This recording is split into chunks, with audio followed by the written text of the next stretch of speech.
I shouldn't be sharing this, but I need to get it out of my head, and who better to tell than you, Glenn?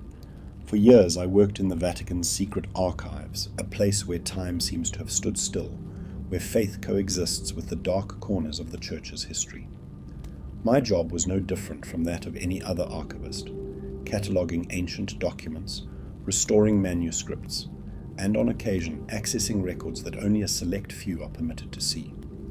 In my early years within the secret archives, I grew accustomed to the idea that those corridors held uncomfortable truths, stories that would never reach the public. But it wasn't until I came across that file that I truly understood what the Vatican's silence meant. It happened one afternoon while I was searching for a document related to an ancient council. While checking one of the more secluded shelves, I found an unclassified folder, its cover yellowed by time and bearing no title to indicate its contents. I was surprised that it had no official seal, meaning it wasn't formally registered in the archives. I knew I shouldn't open it. I knew it the moment I held it in my hands. But curiosity is a hard temptation to resist, even for a man of faith. The file described an exorcism that took place in 1972 in an abbey in northern Italy. What unsettled me was that the exorcism was never approved by the Holy See, meaning the priests involved acted on their own. The report was written in Latin and detailed the case of a young nun named Caterina, 22 years old, who began exhibiting alarming behaviors. At first, the sisters in the convent noticed she was talking to herself at night, responding to voices no one else could hear. Then her prayers turned into unintelligible murmurs, and eventually she stopped praying altogether. The local parish priest was called to intervene, but what he saw terrified him. Caterina not only spoke in unknown languages, but showed signs of inexplicable physical deterioration. The nuns said her skin had turned ashen, and her gaze was empty, as if something else was inhabiting her. Most disturbing was that when they approached her, she whispered their own sins in a guttural voice, sins they had never confessed. The Vatican never approved an exorcism. Instead, they ordered her transfer to a psychiatric hospital, claiming her condition was a mental illness. But the priests attending her were convinced that wasn't enough. One of the attached documents was a diary written by the priest in charge of the exorcism. In it, he recounted with palpable anguish in his words that during the initial sessions, the entity within Caterina seemed indifferent. But as the days passed, it began to mock them. It laughed, called them by their names before they even introduced themselves, and told them things no one else could know. The manifestations intensified until the day the young woman stopped moving. For hours she remained still, her gaze fixed on nothing. Then, without warning, she began speaking in the voice of an older man. The priest wrote that the voice had no echo, didn't resonate in the room as a normal voice would. It was simply there, reverberating in their minds. You don't know what you're doing. After that session, 2 priests abandoned the ritual, claiming what they faced wasn't something they could fight with prayer. The priest in charge continued the exorcism, but his notes became erratic after that day. The last thing he wrote was an incomplete sentence. This is not just a possession. It's something worse. The next document was an ecclesiastical report. It stated that Sister Caterina died of a heart attack the following day. However, her body was never recovered. According to the file, church authorities ordered the abbey sealed and the involved priests reassigned to other parishes. They were forbidden from speaking about the case, and Caterina's story was erased from official records. I closed the folder with trembling hands. I didn't know what to do with that information. I couldn't keep the document, but I couldn't ignore it either. The next day, when I returned to the archives intending to review it again, the folder was gone. No one could tell me who took it. I asked other archivists, checked the lists of withdrawn documents, but there was no trace of it. It was as if it had never existed. Since then, I've tried to forget what I read, but something still haunts me. In my years at the Vatican, I've had access to many exorcism records, but none like that one. Because that report didn't describe a possession. It described something no one dared to name. And that's what terrifies me the most. God bless you all. My name doesn't matter. If you're hearing this, Glenn, I just want you to know there was a time when I was a man of faith. I believed in miracles, divine intervention, and that everything in this world had a purpose. But the story I'm about to tell you changed everything I thought. Some years ago, I was sent by the Vatican to investigate a peculiar case in a small convent in a remote region of Italy. It wasn't the first time I'd received such an assignment, but there was something strange about this case. According to the official report, a nun named Sister Elisabetta had manifested stigmata on the palms of her hands, wounds that, according to the church, were a sign of holiness. But the reason I was sent wasn't to confirm a miracle. It was to ensure everything was under control. The church is cautious with these matters, and before declaring something a divine act, they needed an evaluation. The convent was atop a hill, surrounded by forests, with architecture that seemed frozen in time. Upon arrival, I was greeted by the Mother Superior, a stern-faced woman with a weary expression. She led me to a small room where I was offered bread and water and explained that Sister Elisabetta was resting, recovering from the visions she'd had. That's when I realized this was far more complicated than I'd imagined. The official story mentioned only the stigmata, but the nuns whispered among themselves, avoided my gaze, and when I asked about the events, they seemed uneasy. Something didn't add up. When I finally saw Sister Elisabetta, the first thing I noticed was her condition. She didn't look like a woman touched by God, but rather someone losing her sanity. Her hands, delicately bandaged, hid wounds that wouldn't heal. But the most unsettling thing was her gaze. There was no devotion or peace in it, only a void that disturbed me. I leaned in to speak with her, trying to get her to share her experience, but she barely responded with fragmented sentences in a monotonous tone, as if repeating something she'd been forced to say. The nuns caring for her claimed it all began with visions. She said she'd seen Christ in her dreams, and then the wounds appeared on her hands. But when I asked if anyone had seen her in a trance or witnessed the apparition, no one could give me a clear answer. It seemed they all knew something but were afraid to speak. So I decided to investigate on my own. That night, as I walked through the convent's corridors, I heard murmurs behind one of the doors. I stopped and listened closely. They were whispers in a language I didn't recognize. I moved closer, trying to understand, but when I placed my hand on the door, the murmurs stopped abruptly. I pushed the door open and found Sister Elisabetta in her bed, trembling. Her lips were moving rapidly, but no sound came out. When she noticed my presence, her eyes widened and she whispered something that left me uneasy. "This isn't a miracle. This is the work of Satan." Before I could ask what she meant, the Mother Superior appeared behind me and ushered me out of the room with an excuse. She said the sister was weak and needed rest, but I saw the same fearful expression on her face that I'd noticed in the others. I didn't sleep that night. Something inside me told me I was there for the wrong reasons. It wasn't a miracle I was meant to confirm, it was a cover-up. The next morning I sought out one of the younger nuns, who seemed less controlled by the Mother Superior. At first she refused to talk, but after pressing her, she confessed what they were all hiding. Sister Elisabetta wasn't having divine visions.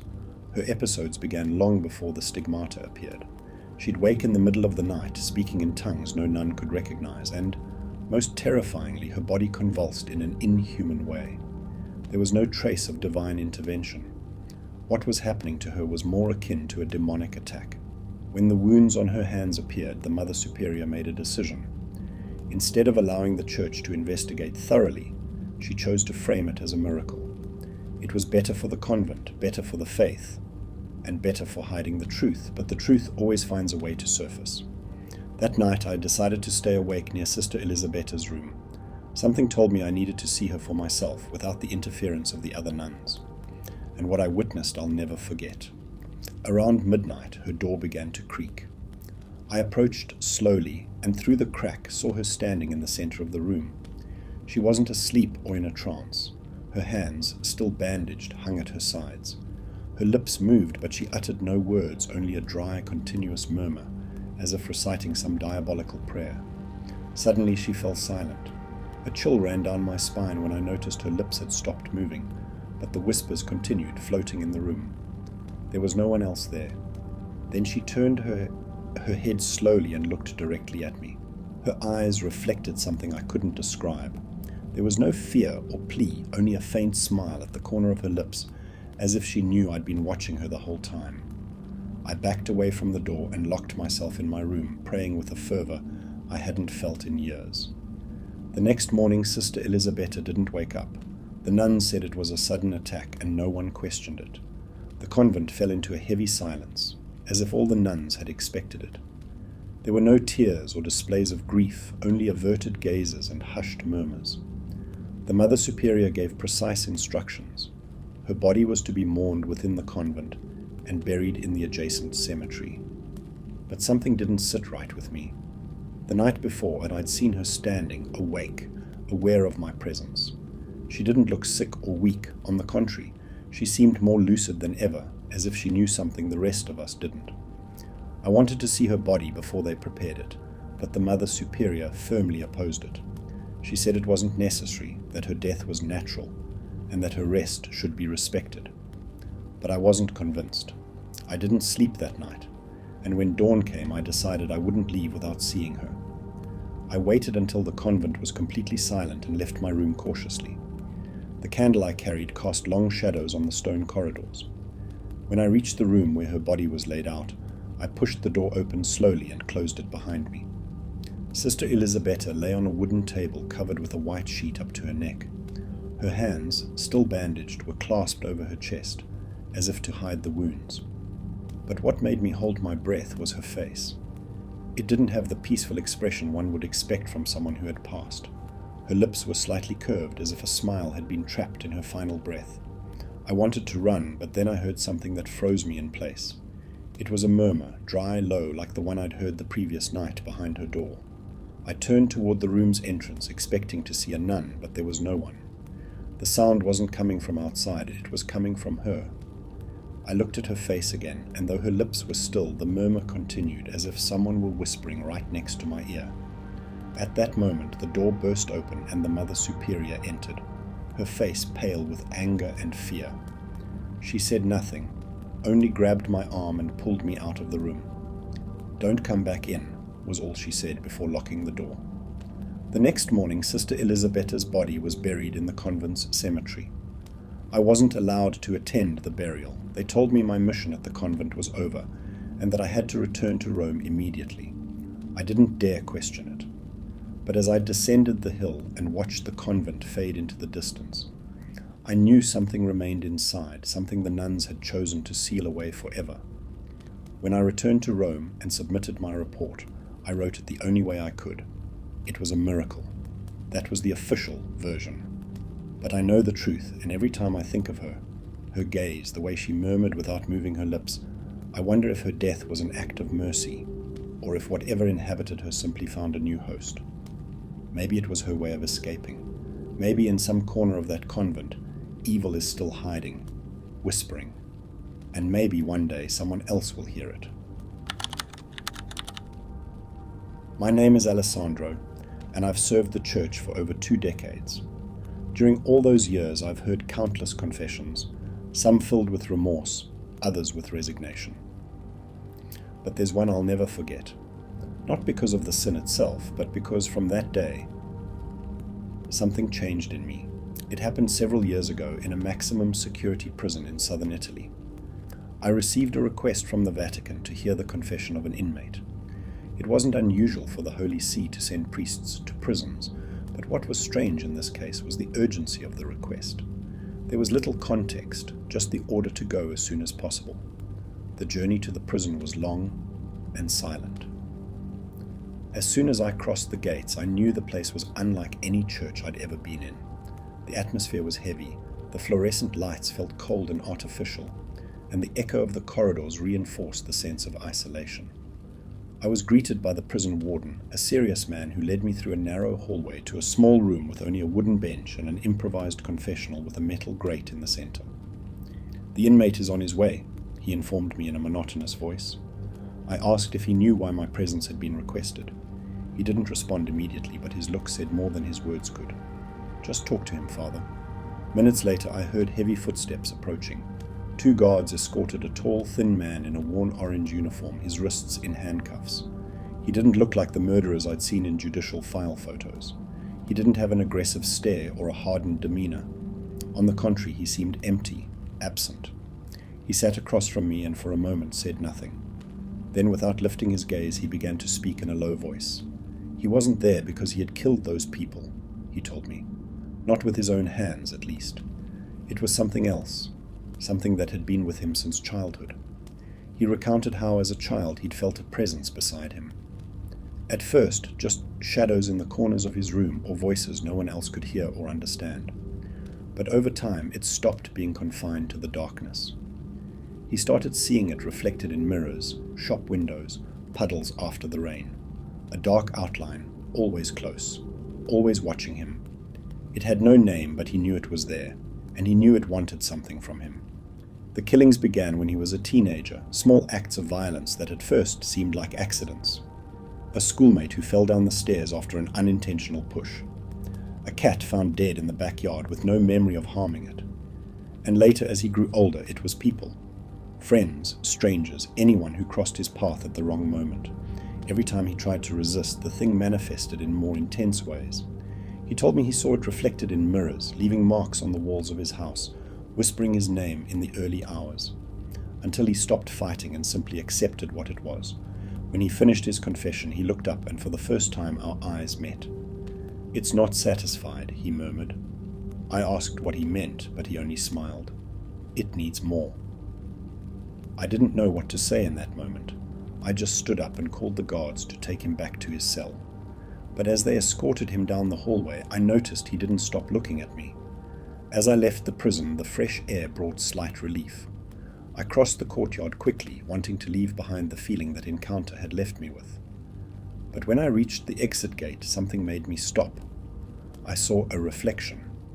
I turned my head and saw my shadow cast on the ground, elongated by the artificial light of the watchtowers, but there was something strange about it. It was darker than normal, too defined, and it wasn't in the same position as me. I swallowed hard and took a step back, while the shadow remained still for a second longer before following me. That night, unable to sleep, I told myself over and over that it was just my imagination, that the prisoner's story had played with my mind. But when I woke in the early hours to use the bathroom and passed the mirror in my room, I stopped, got cold again. There was something in the reflection, a dark silhouette standing just behind me. I didn't turn to look, unwilling to confirm whether it was there or just my imagination. I turned off the light and returned to bed, feeling my heart pound. Since that confession, something changed. I don't know if that thing left him and chose me, or if it was always here, waiting for the right moment to manifest. All I know is that since then, I always feel accompanied by something dark, because when I look in the mirror too long, I feel something else looking back at me. I'm not an impressionable man. I've served the church for over 3 decades, and in that time I've seen many things that defy human understanding. Possessed people, places where faith seems to have rotted from within, temples where silence weighs heavier than words. Yet what I found in that ancient church is something I'll never forget. Some years ago, I was sent by the Holy See to a parish in a small Italian village. The request was vague, mentioning strange phenomena within the church. Parishioners feeling a deeply negative energy in the sacristy, senseless damage appearing on the altar's structure, noises in the sacristy, and a presence that put anyone who approached certain areas of the building on edge. Upon arrival, the parish priest greeted me with evident relief. He told me that though the church was one of the oldest in the region, they'd never had issues until recently. No one knew the source of the noises or why they always seemed to come from the same place, the sacristy. They led me inside the church, and from the first moment I felt something strange in the air. It wasn't fear, it was a deeper sensation, as if the place was charged with a heavy energy. I walked cautiously to the sacristy, feeling the weight of the silence around me. Upon entering, I noticed the ancient furniture contrasted with the otherwise pristine condition of everything else. But what caught my attention most was an old confessional made of dark wood and carved with barely visible symbols, worn by time. Something was wrong with that structure. At first glance, it seemed like just another confessional, but as I approached, I noticed it was sealed, not just with rusty padlocks, but with something more. On the wooden door were faint marks, Latin inscriptions that seemed deliberately carved. I asked the priest about its history, but he could only tell me that no one had used it for centuries. According to the parish records, it had been sealed since the 18th century, but there were no clear documents explaining why. That's when I decided to dig deeper. I immersed myself in the church's archives, fragile and dusty documents that chronicled the temple's history. It took hours, but there it was. A handwritten report, its ink faded, dated 1762. The text spoke of a priest, Father Angelo, accused of heretical practices. The details were vague, but it mentioned he performed forbidden rituals and ceremonies that had no place in Christian doctrine. Rumors grew until a group of clerics decided to lock him alive. The document indicated they sealed him inside that confessional as punishment. Not to execute him, but to let him spend the rest of his days in penance, without food, water, or light. His sin, whatever it was to die with him. As I read, a chill ran down my spine. At that moment, something fell to the floor in the sacristy. I turned immediately, my pulse racing. There was no one else with me, but the air was cold and heavy. I approached the confessional, and with each step I felt a pressure in my chest, as if something warned me not to continue. And the knocks, the same knocks the parishioners had reported, began to sound from inside the confessional. They weren't distant noises or the echo of wind hitting the wood. They were firm, deliberate knocks from within. I prayed silently for clarity, but the closer I got, the stronger the oppressive feeling in the air became. Suddenly I heard a whisper. It didn't come from anywhere specific, but I felt it close, as if someone was speaking into my ear. A low, raspy voice in ancient Latin I could barely understand. Non dimittam. I won't let you go. I don't know how long I stood there, paralyzed. Finally, I mustered enough courage to look up at the sealed door. There was something new on the wood. It wasn't there before, I would have noticed. 4 marks, as if someone had dragged their fingers forcefully across the dusty surface. I didn't stay longer. I performed a general blessing, sprinkled holy water in the sacristy, and requested that the church keep the confessional untouched, exactly as it was.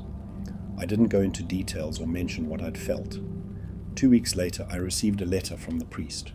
He said the noises had stopped, that no one heard knocks or whispers anymore. He seemed relieved, but at the end of the letter he left a note that made me realize what was happening in that place wasn't over. The only difference, Father, is that now, at night, some parishioners claim to see a shadow kneeling in front of the confessional, as if waiting its turn, but it's always weeping. I never returned to that place.